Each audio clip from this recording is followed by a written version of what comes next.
गरिबी कमी झाली मग अजूनही जनता सरकारच्या आधारावर का? Hello friends, welcome to all. मी प्रतीक कुमार स्वागत करतो तुम्हा सर्वांचं पुन्हा एकदा एव्हनाइसच्या युट्यूब प्लॅटफॉर्मवरती. थंबनेल बघून तुमच्या लक्षात आलेलं आहे आपण कुठला टॉपिक घेणार आहोत. गरिबी कमी झाली मग जनता अजूनही सरकारच्या आधारावर का? जनरल टॉपिक आहे पण खूप जास्त महत्वाचा हा टॉपिक असणार आहे. मग याची कारणे काय आहेत, आपल्याला त्यासाठी लागणारा जो डेटा आहे, मग तो वर्ल्ड बँक असू दे, नीती आयोग असू दे, यांचा डेटा काय सांगतो, किती % लोक गरिबीत आहे किंवा गरिबीच्या बाहेर आलेले आहे, प्राईम मिनिस्टर नरेंद्र मोदी यांनी यावर काय उत्तर दिलेलं होतं, सगळी आपण चर्चा या व्हिडिओच्या माध्यमातून करणार आहोत आणि हा गरिबीचा विषय समजून घेणार आहोत. पण तत्पूर्वी तुम्ही जर राज्यसेवेसाठी तयारी करत असाल तर उत्तर लेखन 0 to Hero हे पुस्तक मार्केटमध्ये अवेलेबल आहे, तुम्हाला माहित आहे. आन्सर रायटिंग रिलेटेड सगळ्या गोष्टी मी यामध्ये मेन्शन केलेल्या आहे, खरेदी करून घेऊ शकता. चला, आता नीती आयोग आणि वर्ल्ड बँक या दोन ऑर्गनायझेशन तुम्हाला माहित आहे, संस्था माहित आहे, आणि बरेचसे रिपोर्ट्स हे काढत असतात, डेटा अनालाइज करत असतात, त्या अनुषंगाने त्याचा अहवाल सादर करत असतात किंवा मांडत असतात आणि त्यातून मग महत्वाच्या गोष्टी काय यावर चर्चा होऊ शकते. सो याच अनुषंगाने आपण हा विषय तुमच्यासाठी घेतलेला आहे. तर बघा, सरकार आणि डेटा मग काय सांगतो आपल्याला, तर भारतामध्ये गरिबी कमी झालेली आहे असं सरकारचं सुद्धा म्हणणं आहे आणि डेटा जो आहे तो डेटा सुद्धा आपल्याला त्याच दिशेने काय करतो, आपल्याला आधार देतो की गरिबी खरंच भारतामध्ये कमी झालेली आहे. तर बघा, नीती आयोगाचा जो मल्टी डायमेन्शनल पॉवर्टी इंडेक्स आहे, जो बहुआयामी निर्देशांक, गरिबीचा बहुआयामी निर्देशांक आपण ज्याला म्हणतो, त्याचा डेटा आहे. मग यांनी काय केलेला आहे की 2013-14चा डेटा घेतलेला आहे. तो काय आहे तर 29.17% त्यांनी सांगितलेलं होतं की ही इतकी जी पॉप्युलेशन आहे ती गरिबीमध्ये होती. ठीक आहे, म्हणजे मल्टी डायमेन्शनल पॉवर्टी इंडेक्स मध्ये इतके सगळ्या लोक आपल्याला त्या ठिकाणी दिसून येत होते. आणि तो जो काय म्हणतात परत सर्वे केला आणि 2022-23चा डेटा जर बघितला तर त्यामध्ये 11.28 म्हणजे 11.28% आता लोक गरिबीमध्ये आहे. म्हणजे बघा, इथे काय आपल्याला दिसतं तर गरीब लोकांची जी संख्या आहे ती कमी झालेली आहे आणि जवळपास तुम्ही ऐकलेलंही असेल तर 25 कोटी जी लोकसंख्या आहे की 25 कोटी जे लोक आहेत ते गरिबीच्या बाहेर काढलेले आहे. प्राईम मिनिस्टर मोदी यांनी सुद्धा ते सांगितलेलं होतं. मग हाच वर्ल्ड बँकचा डेटा काय सांगतो, 2011-12चा जर बघितला तर 27% लोक हे गरिबीच्या विळख्यात होते. म्हणजे जे एक्स्ट्रीम पॉवर्टी आहे, हा डेटा सांगतो एक्स्ट्रीम पॉवर्टी म्हणजे काय की तीव्र गरिबीत असणारे जे लोक होते ते होते 27%. आणि तोच डेटा जो आहे 2022-23चा जर बघितला आपण तर तो आहे 5.3%. म्हणजे 100तले 5 लोक किंवा 6 पकडून चला, हे लोक आता फक्त तीव्र गरिबीच्या स्वरूपात आहे असा डेटा सांगतो. आणि याच अनुषंगाने मग आपल्याला असं वाटतं की भारतातली गरिबी खरंच कमी झालेली आहे. येते लक्षामध्ये. आता पुढे बघा, मग भारतातली गरिबी जर संपलेली आहे तर त्याच्यासाठी आपण कुठले प्रयत्न केलेले आहे आणि कोणत्या सुधारणा झालेल्या आहेत. तर बघा, बेसिक सुविधांमध्ये सुधारणा झालेली आहे. मग काय असेल, तुम्हाला माहित आहे की आवास योजना वगैरे त्या ठिकाणी सुरू झालेल्या आहे. आताच नाही, आधीपासून इंदिरा गांधीच्या काळापासून सुद्धा त्या सुरूच होत्या. प्रधानमंत्री आवास योजना आणि ग्रामीण हाऊसिंग स्कीम मुळे लाखो कुटुंबांना कच्च्या घरातून पक्क्या घरात त्यांचं स्थलांतर झालेलं आहे. सो जो त्यांना घरावर पैसा खर्च करायचा होता ती सेव्हिंग झालेली आहे. सो हे सुद्धा एक कारण आहे गरिबीच्या बाहेर निघण्याचं. बघा, आपण हे जे डिस्कशन करतो तो दोन्ही बाजूंनी करणार आहोत, येते लक्षामध्ये. सो आपण फक्त एक बाजू बघणार नाही, दोन्ही बाजू बघणार आहे आणि त्या अनुषंगाने मग कुठल्या कुठल्या गोष्टीवर काम करण्यात आलेलं आहे हे सुद्धा आपण बघणार आहोत.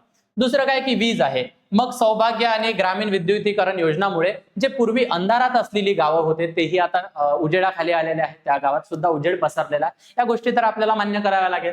त्यानंतर काय की शौचालय, स्वच्छ भारत मिशन नंतर खुले शौच जे आहे ते कमी करण्यासाठी काय केलेले आहे, अशा योजना आणलेल्या आहे आणि शौचालय बांधण्यात आलेले आहे. घरकुल योजनेमध्ये सुद्धा ते मेन्शन आहेच, येते लक्षामध्ये. त्यानंतर काय की LPG आहे, जशी उज्ज्वला योजना आहे, मग गॅस सिलेंडर वगैरे आपल्याला त्या ठिकाणी भेटलेले आहे आणि चुली ज्या होत्या त्या आउटच झालेल्या आहे. सो LPG कनेक्शन्स मिळालेले आहे. या सुद्धा काही गोष्टी आपल्याला दिसून येतात. त्यानंतर काय की अन्न सुरक्षा, जे फ्री राशन आपल्याला त्या ठिकाणी मिळतं PDS सिस्टीम जे आहे, पब्लिक डिस्ट्रीब्युशन सिस्टम वगैरे. सो यामुळे अनेक गरीब कुटुंबांना काय आहे, त्यांची गरिबी कमी करण्यासाठी मोफत धान्य जे उपलब्ध झालेले आहे. सो अशा अनेक सुविधा ज्या आहेत या गरिबी कमी करण्यासाठी राबवण्यात आलेला आहे. आणि त्याच अनुषंगाने आपल्याला आपण जिथे आकडेवारी बघितलेली आहे, जो तो डेटा बघितलेला आहे, तो डेटा या योजनांना काय करतो, या योजना त्या डेटाला सपोर्ट करताना आपल्याला दिसून येतं. ही झाली एक बाजू. आता दुसरी बाजू बघा, गरिबी कमी झाली पण मग डिपेंडन्सी संपली का, हा महत्वाचा प्रश्न आहे की नाही. मग इतक्या सगळ्या स्कीम्स लागू केलेल्या आहेत आपण, त्या कंटिन्यू मध्ये का आहे जर गरिबी संपली तर. आणि मोदींनी यावर उत्तर सुद्धा दिलेलं होतं की त्यांनी म्हटलेलं होतं की तुम्ही जर दवाखान्यात गेले, तुम्ही बिमार आहात, दवाखान्यात गेले आणि त्यानंतर काय की तुम्ही बरे झाले तरी सुद्धा डॉक्टर 3 दिवसाच्या 7 दिवसाच्या तुम्हाला औषध पाणी गोळ्या वगैरे देतो. सो हा जो प्रश्न विचारलाय त्यांनी असं नादान स्वरूपात बघितलेला आहे. सो असो, मग गरिबी कमी झाली पण डिपेंडन्सी संपली आहे का, महत्वाचा प्रश्न त्या ठिकाणी तसाच राहतो. बघा, मग सरकारी योजना अजून का लागू आहे जर इतका मोठा आकडा 25 कोटीचा जो आकडा आहे तो गरिबीच्या बाहेर निघालेला आहे. सो त्यांच्यासाठीच्या स्कीम मग बंद व्हायला नव्हत्या पाहिजे का, हा सुद्धा एक प्रश्न अपोजिशन सुद्धा विचारतंय. ते लक्षामध्ये बघा, 80 कोटी लोक, किती 80 कोटी लोकांना फ्री रेशन, मोठा वर्ग अजूनही अन्न सुरक्षेसाठी सरकारवर अवलंबून आहे. तुम्हाला माहित आहे आपली जी पॉप्युलेशन आहे ती 147 कोटीच्या वरती गेलेली आहे. आणि मग त्यातले 80 कोटी लोकांना जर आपण सबसिडी काय म्हणतात फ्री राशन देत आहोत, बऱ्याचशा सबसिडी सुद्धा देत आहोत, मग या प्रकारच्या योजना अजूनही सुरू का आहे.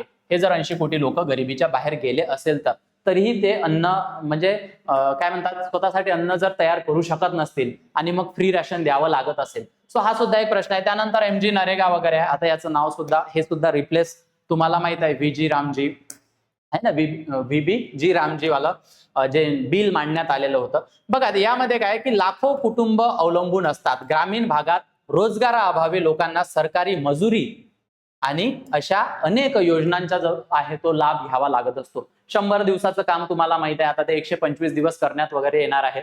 सो मग या सुद्धा स्कीम अजून चालूच आहे आणि याचा जो फायदा आहे ते जवळपास किती लोक घेतात, हा जो फायदा आहे जे ऍक्टिव्ह लोक आहे यामध्ये हे 11 कोटी एवढे दिसून येतात आणि यापेक्षा जास्त लोकांनी त्यामध्ये नोंदणी केलेली आहे. ते लक्षामध्ये. सो अजून ही स्कीम सुरू आहे. PM किसान असेल, कोट्यावधी शेतकरी जे आहे कमी शेती उत्पन्नामुळे सरकारवर थेट आर्थिक मदतीसाठी काय असतात अवलंबून राहत असतात. मग PM किसान सन्मान योजना वगैरे तुम्हाला माहित आहे, महाराष्ट्राची सुद्धा योजना आहे ना, शेतकऱ्यांना 6,6 हजार रुपये जे वार्षिकरित्या भेटतात. त्यानंतर उज्ज्वला, हाऊसिंग, DBT म्हणजे डायरेक्ट बेनिफिट ट्रान्सफर, आणि त्या समोर कोणती महिलांसाठीची कोणती योजना आहे कमेंट सेक्शन मध्ये सांगा तुम्ही मला. सो अशा अनेक योजना, सरकारी योजना सुरू आहे. मग कुठले जे गरीब आहे ते बाहेर पडलेले आहेत किंवा कोणत्या लोकांची गरिबी संपवलेली आहे, हा सुद्धा प्रश्न मग इथे काय म्हणतात आपल्याला त्या ठिकाणी विरोधाभास तयार होतो. येते लक्षामध्ये. मग बघा हा जो डेटा आलेला आहे तो खोटा आहे का, तर नाही. त्याचे जे काही पैमाने असतात किंवा त्याचे जे काही म्हणतात आपले इंडिकेटर्स असतात ते वेगवेगळ्या यांनी तो डेटा काय तयार केलेला असतो. सो हा जो डेटा आहे हा मग काय आहे तर आपल्याला मिसलीड सुद्धा करू शकतो. मग त्याचे काही आपण एक्झाम्पल बघूया. बघा पॉवर्टीची जी डेफिनेशन आहे ही पॉवर्टीची डेफिनेशन चेंज होत असते. पूर्वी फक्त काय तर उत्पन्न पाहायला जायचं की किती इन्कम तुमचं वगैरे आहे, ठीक आहे. सो आता काय तर घर आहे का, वीज आहे का, तुमच्याकडे शौचालय आहे का, हे सगळे इंडिकेटर्स त्यामध्ये काय लक्षात घेत असतात आणि यानुसार मग तुमची गरिबी मोजल्या जाते.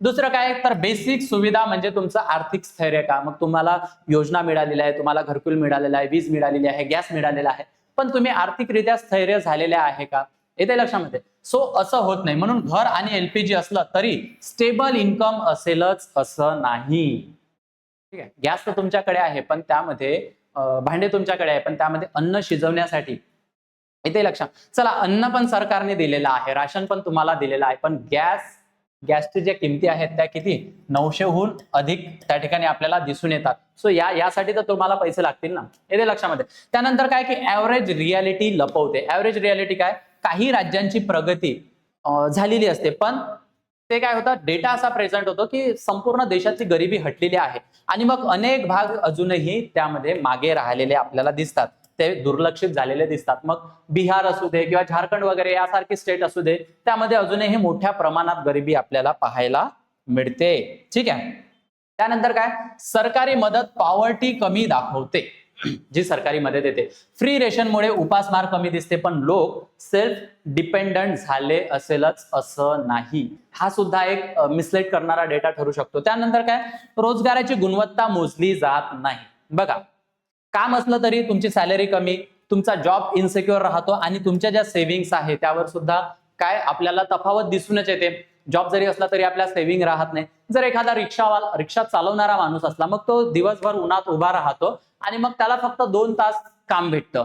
ठीक आहे, एक ट्रिप इकडे मारली, एक ट्रिप दुसरीकडे मारली आणि मग जे काही त्याला दिवसाचे 200-300 रुपये मिळत असतील. येते लक्षामध्ये. सो या सर्व गोष्टी आहेत, येते लक्षामध्ये. मग आता पुढे बघा, मग भारतासाठी अजूनही मोठ्या समस्या काय आहे. आपण दोन्ही बाजूंनी याची चर्चा केलेली आहे, बघून घेतलेला आहे. डेटा कसा मिसलीड होतो हे आहे. गरिबी हटवण्यासाठी किंवा गरिबी कमी करण्यासाठी कोणत्या योजना चालवल्या गेलेल्या आहेत त्याचा परिणाम सुद्धा काही अहवालामध्ये आपण तो सुद्धा बघितलेला आहे. पण हे संकट संपलेलं आहे का, तर नाही. अजूनही मोठ्या समस्या आपल्यावर उभ्या आहेत किंवा आपल्या डोळ्यासमोर उभ्या आहेत. बघा, पहिलं काय तर बेरोजगारी आणि अस्थिर रोजगार. भारतामध्ये करोडोहून अधिक, काय म्हणतोय, करोडोहूनही अधिक लोक बेरोजगारीच्या विळख्यात सापडलेले आहेत. आणि मग जे ग्रॅज्युएट्स वगैरे झालेले आहेत त्यांची संख्या पण भरपूर प्रमाणात आहे. सो मग त्यांच्या रोजगाराचं काय, त्यांच्या आर्थिक स्थैर्याचं काय, येते लक्षामध्ये. त्यानंतर काय, महागाई आहे, जी इन्फ्लेशनची भाव वाढ झालेली आहे. सध्याच्या जगात वातावरण सुरू आहे. पेट्रोलचे जे भाव 4दा पेट्रोलचे भाव वाढलेले आहे. मी सातत्याने व्हिडिओमध्ये तुम्हाला सांगत आलेलो आहे. 130 ते 140च्या घरात हे पेट्रोल जाणार आहे, पेट्रोल डिझेल जे काही असेल, येते लक्षामध्ये. सो त्यामुळे जी महागाई आहे ती वाढत जात आहे. सामान्य लोकांना याचा फटका तर बसणारच आहे. एलपीजीचे भाव वाढणार आहे, येते लक्षामध्ये. या सगळ्या गोष्टी आहेत. त्यानंतर काय की तुमचं इन्कम इनइक्वॅलिटी, गरीब अजून गरीब होत चाललाय, श्रीमंत अजून श्रीमंत होत चाललेला आहे. या म्हणजे या संबंधितच्या सुद्धा गोष्टी आपण पाहिलेल्या आहेत. त्यानंतर काय की ग्रामीण असुरक्षितता. ग्रामीण आणि शहरी भागाला जर आपण काय केलं, कम्पेअर केलं तर ती तफावत अजूनही आपल्याला दिसून येते. मग तुमचं एज्युकेशन असू दे, तुमचं आरोग्य असू दे, तुमचे रोड रस्ते, अजून काही ज्या काही गोष्टी आहेत ज्या लागतात आपल्याला जगण्यासाठी किंवा आपल्या आयुष्यात त्या महत्वपूर्ण असतात. सो ही असुरक्षितता सुद्धा आपल्याला ग्रामीण भागात दिसून येते. आणि अजून महत्वाचं काय तर सरकारी योजनांवर वाढती डिपेंडन्सी. मग आपण सरकारवर अजून किती दिवस डिपेंडंट राहणार आहे. जरी आपण काही स्कीम वगैरे पुरवल्या आहे पण त्यांना काय म्हणतात, एक काय असतं आपल्याला जे गरिबीच्या मुळात असलेले जे प्रॉब्लेम आहे किंवा गरिबीसाठी जे मुळाचे असलेले प्रॉब्लेम आहे ते आपण संपवलेले आहे का, हा सुद्धा प्रश्नचिन्ह अजून जसाच्या तसाच आपल्या समोर उभा आहे. सो अजूनही या मोठ्या समस्या आपल्याला पाहायला मिळतात. आय होप की तुमच्या लक्षामध्ये हा टॉपिक आलेला असेल, ज्या अनुषंगाने आपण चर्चा केलेली आहे. अगदी छोट्या वेळात आपण ही चर्चा केलेली आहे. कधी विस्तृतपणे यावर बोलूया. तुम्हाला काय वाटतं, व्हॉट डू यू थिंक, हे तुम्ही मला कॉमेंट सेक्शन मध्ये सांगायचं आहे. गरिबी कशा पद्धतीने कमी करता येईल, सरकारने काय उपाययोजना अजून राबवायला पाहिजे हे तुम्ही मला सांगायचं आहे. तुमच्यासाठी प्रश्न ठेवलेला आहे, प्रश्न एकदा वाचून घ्या, ऑप्शन्स बघून घ्या, याचं उत्तर तुम्ही मला कॉमेंट सेक्शन मध्ये द्यायला विसरू नका. आणि तुम्ही जर राज्यसेवेसाठी तयारी करत असाल तर समर्पण नावाची बॅच आम्ही लॉन्च केलेली आहे. 29,999 रुपये इतक्या माफक दरात तुमच्यासाठी ती अवेलेबल आहे. लाईव्ह प्लस रेकॉर्डेड स्वरूपाची ही बॅच असणार आहे. याचे वैशिष्ट्य काय तर प्रिलिम्स आणि मेन्स दोन्ही कव्हर करून दिल्या जाणार आहे. सोबत विशेष महत्वाचं लाईफ टाइम व्हॅलिडिटी, जोपर्यंत तुमचं सिलेक्शन नाही तोपर्यंत या बॅचची व्हॅलिडिटी असणार आहे. Basic to advance, NCERT coverage, answer writing practice, PYQ analysis, study notes, test series plus 1-to-1 mentorship सुद्धा तुम्हाला यामध्ये मिळणार आहे. तुम्हाला काय करायचंय, प्रतीक सर माझा कुपन कोड यूज करायचा आहे आणि भरघोस डिस्काउंट त्यावर मिळवायचा आहे. मी माझा नंबर तुमच्याशी शेअर करत आहे. तुम्हाला काही क्वेरीज असतील, तुमचे काही प्रॉब्लेम्स असतील, सिलेबस हवा असेल, गायडन्स हवा असेल, मला निसंकोचपणे कॉल करू शकता. एव्हन ऍप्लिकेशन डाउनलोड करायला विसरायचं नाही. ऍप स्टोर आणि गुगल प्ले स्टोरला अवेलेबल आहे, ज्यामध्ये आहे notes, NCERT, state books, current affairs, mind maps, syllabus and quiz. आणि हा QR कोड स्कॅन करा, एव्हन टेलिग्राम चॅनलला जॉईन करा. तिथे तुम्हाला PDF स्वरूपातील नोट्स अवेलेबल होतील. आणि अधिक माहितीसाठी मी तुम्हाला वेबसाईट आणि ऑफिशियल नंबर देत आहे, तुम्ही कॉन्टॅक्ट करू शकता. आय होप हा व्हिडिओ तुम्हाला आवडला असेल. पुन्हा भेटूया एका नवीन टॉपिक सोबत लवकरच. थँक्यू.